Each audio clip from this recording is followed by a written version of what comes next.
You know, when I see our opening, I think it's debate night in America. It was an eventful 2 days as the Democratic presidential hopefuls participated in the first primary debate. Hill TV's Krystal Ball was on the ground in Miami. She talked to several of the candidates and their surrogates. She also gives some analysis of the Democratic presidential debates. Night 2. Let's take a look. Hey, thanks, guys. So I'm here in the spin room. The debate has just ended. The candidates are going to start filing in here any minute. And I don't know that my take is going to be any different, really, than anyone else's, because the story of the night was Kamala and Biden. I mean, no one else should have even shown up, right? I think everyone else stays where they are. It doesn't make that much difference. But wow, Kamala Harris was spectacular. Like, over the course of both of the nights, she was the standout. She was the one who took Biden to task over his comments about working with segregationist senators and over his support for busing. He handled it really poorly, too. He basically made a states' rights argument for busing. It was unreal. He looked cranky, he didn't like being challenged, and she came on so strong. I would definitely think that this is going to be reflected in the polls. She's going to come up, he's going to lose some support, and he's really got some work to do to prove to the American people that he still has what it takes to not only serve as commander-in-chief, but also to be in touch with the modern era and the modern Democratic Party. He has got a lot of work to do to make up for the performance from tonight. So, like I said, candidates are getting ready to come in here.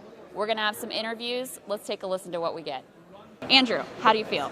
I feel great. You know, my goal was just to introduce myself to the American people, to millions and millions of Americans, and mission accomplished on that side. I wish I'd had a little bit more airtime, but I've got another shot at it in July, and then it looks like September and October as well. Yeah, you got some time.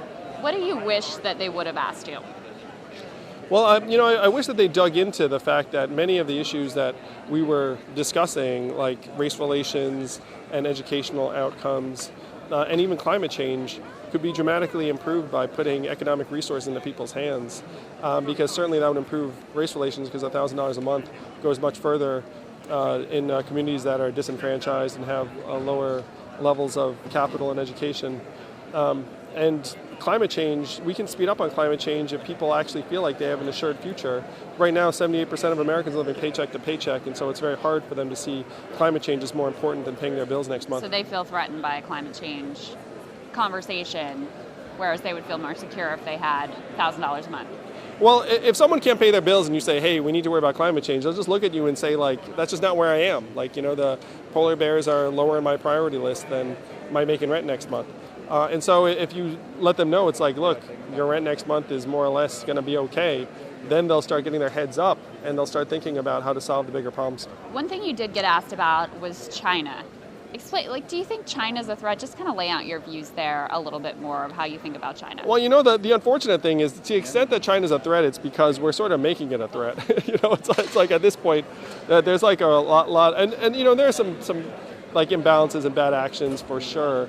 But one of the things that's really problematic is that we've somehow merged security issues and trade issues in a way that has not happened in many other environments. Yeah. And so, to me, the danger is that the U.S. falls into a zero-sum game mentality where we think if someone is doing better, then that means we're doing worse. And I think that's one of the things that's fueling tensions with China. What did you think of TPP? Were you a supporter? Well, it's like the tough thing about these trade agreements is that, generally speaking, I'm pro those sorts of agreements if the benefits are being shared widely with the American worker. Obviously, it was just going to shareholders or corporations at the top, then that's a problem. But if the benefits were being shared more broadly, then we should not shy away from some of the benefits of trade. Yeah, I mean, one of the reasons people were so skeptical is because it was basically written by corporations. There were very few representatives of labor or any sort of like working class interests represented. Well, it's one reason why this $1,000 dividend a month is so important, because then we're taking the benefits, just spreading them around. And so if you are someone who, you know, like is getting this money, then you're like, okay, like I'm winning through my society's like increase in wealth and efficiency. Tell us about the people that you've chosen to give $1,000 a month to like. I love them so much. Tell me about them. Yeah, so in New Hampshire, it's Jody Fassey, who cleans houses to help pay her daughter's college loans in Goffstown, New Hampshire. Great family, like her husband Chuck. been through some tough times, but they're doing great now. They had unexpected car repairs that they used the dividend on. So, I mean, if that's not the most typical story. Yeah. And then Kyle Christensen in Iowa Falls moved back to Iowa to care for his ailing mom who had cancer, which thankfully is in remission. But he's been doing contract work just to help make ends meet. And so the dividend's going to help put them on a better path. And then this third, as you know, is just going to a Twitter follower on the 4th of July. Oh, you haven't picked, that one gets picked on the 4th of July? Yeah, it gets picked on the 4th of July. It's up to over 100,000 retweets, so the odds, but it's still good if you retweet that tweet. You still got a chance to get $1,000 a month from this guy. I wanted to ask you, what was it like being on the stage when there was that intense exchange between Senator Harris and Vice President Biden? Like, as a person do you realize that that's a big thing that's happening? How did you feel about the Vice President's comments about busing? What was kind of like your view from the stage? Well, I mean, you certainly recognize the personal nature of it. The dynamic between the two of them, at that point did seem like the sort of thing that you'd want to have them resolve it and not butt in, shall you say. All right. What should we expect next from Andrew Yang? In July, it's going to be a whole totally different look. No, I'm kidding. We're totally doing a different platform. Yes. It's going to be $10,000 a month. And in July, I mean, hopefully we'll get a chance to dig into some of our signature issues and also expand the conversation a bit. Yeah. But I think, just thrilled that we have another opportunity and then another opportunity and another opportunity. So thank you, Yang Gang, and thank you, Krystal. Congrats. All right, we're here with Nina Turner, co-chair of the Senator Bernie Sanders campaign. So what did you think? I thought it was magnificent. Senator Bernie Sanders showed what he's always showed, what he showed in 2016, that he is that consistent, transformational leader that this country needs. Yeah, it was interesting. I mean, a lot of the debate, especially at the beginning, centered around him without him even saying anything. That's right. And even last night, when I was asked who won the debate last night, I said Senator Bernie Sanders, because the issues that he animated in 2016 when people thought were radical are center stage for the Democrats. Medicare for all, increasing the minimum wage, taking on corporate interests that crushed the hopes and dreams of the American people. And they spent, most of that debate tonight in the early round was spent on talking about health care. Right. And that is exactly what the conversation that Senator Sanders wants us to have. So there was a lot of speculation beforehand of whether Senator Sanders would go after Biden directly, but he wasn't the one. There was speculation about that. There was a little bit, maybe a little bit. A little bit. Senator Harris, though, really came after Biden hard on his comments about segregationists and on his support of busing. I mean, what did you think of that moment? She did her thing, and as a black woman, I can certainly relate to what she had to say about that.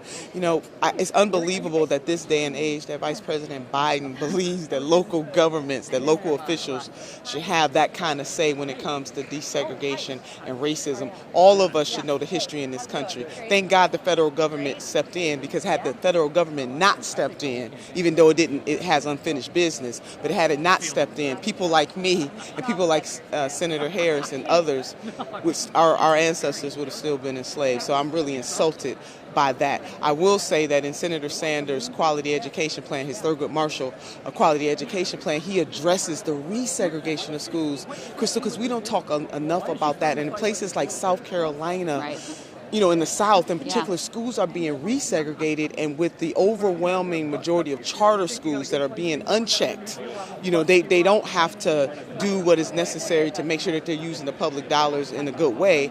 They're also resegregating too. And so within Senator Sanders' education plan, we deal with the resegregation of schools, and the senator believes in what the NAACP believes in, is that we should halt that funding and find out how that money is being spent. Why do you believe Senator Sanders is the most electable candidate? He is the most electable candidate because he is the most transformational candidate. Unlike anybody else on that stage tonight, he was the one who has been saying, and we got all the receipts, 10 years, 20 years, 30 years, 40 years, he has been consistent in his vision and his message to the working poor and barely middle class in this country, which is this: you have been getting a rotten deal. The system is rigged, but we collectively can unrig this system. You elect me, I will not sell you out. My only special interest is you. And as we can see, Krystal, his vision is permeating. He had the courage in 2016 to bring that vision to a national stage when other people did not. So everybody's following his lead. And what I have to say to the American people, why take the copies when you can have the original? And Senator Bernie Sanders is the damn original. Nina Turner. Thank you, lady. Krystal.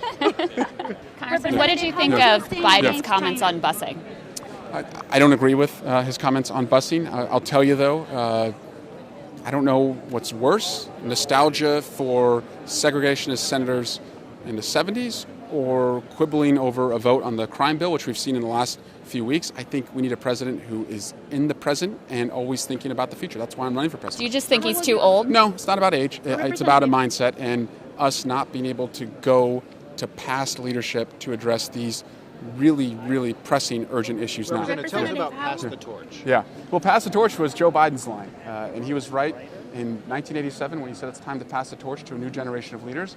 And that wisdom from 1987 is still true today. On climate, on student loan debt, on ending gun violence, we need to pass the torch. Are you that right person for that generation? That's why I'm running for president. And I have worked in Congress leading a group called Future Forum to elect more and more young people to Congress. We now have over 50 members of Congress in their 40s and under who are ready to step up and lead on so many of these generational issues. And I want to seize that moment. Representative, how will you stand against China if you were elected? Will you apply tariffs to China? No, we're going to make a class action against China. We're not going to go one-on-one with China. Best way to take them on is a class action.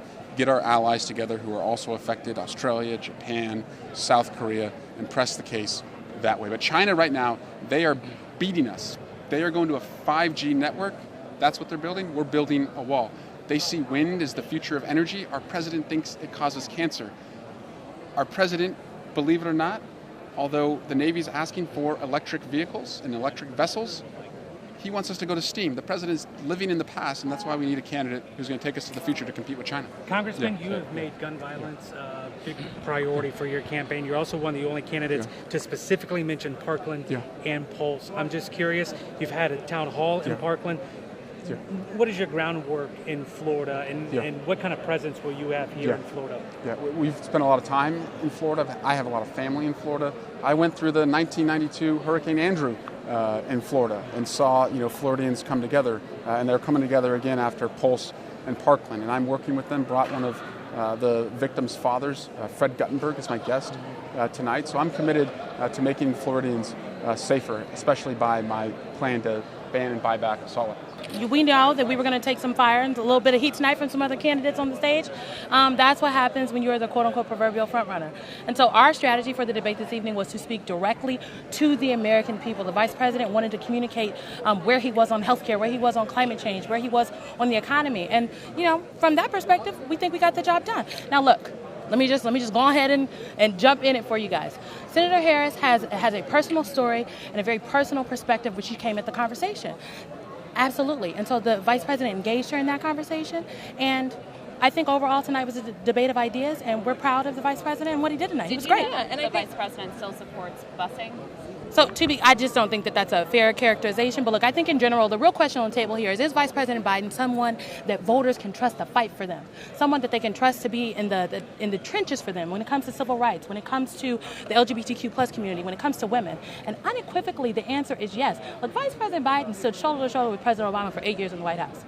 Okay? And so the idea that he is somehow out of step with the Democratic Party when it comes to civil rights, I just don't think it sticks. And I don't think it'll stick with the voters. Look, I think you guys are looking for Vice President Biden to comment on Senator Harris's characterization of her experience. And it's not for anyone else to comment on her experience. Vice President Biden on that stage spoke very personally about health care tonight. He talked about how health care was personal for him, from his experience when his wife and daughter were killed in a car accident, to his son's being in the hospital for a very long time, to Bo. His son Bo, who died of cancer very recently. And if anyone were to pontificate or comment or try to characterize what Vice President Biden is talking about in his experience, I mean, that's not for them to do.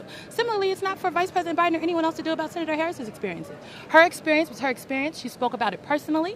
Vice President Biden listened, and then he commented on, policy and whatnot, and then we had a very substantive debate. And so I think if you guys are looking for some more, it's not for anyone to reject or validate what she's saying. Her experience is her experience, and I think we should leave it at that. All right, so just so you get a sense, Senator Harris just walked right through here, and these are all the people that were trying to yell questions at her fruitlessly. We did not succeed in that venture, but as you saw, we succeeded in some other attempts to grab candidates who were a little bit less hot of a commodity tonight than Kamala Harris, but still some good folks who had interesting things to say. As you saw, it was a fun night, an interesting night. Back to you guys. You can watch all of Krystal's interviews on the Hill TV's YouTube channel. All right, next on Rising, Krystal sits down with Democratic presidential candidate Tulsi Gabbard. They discuss the issues Gabbard believes need immediate attention. She talked about her debate performance, too. And speaking of debates, the Hill's editor-in-chief Bob Cusack helps us pick the winners and the losers from the debates. He also shares his thoughts on the latest Supreme Court rulings when Rising continues.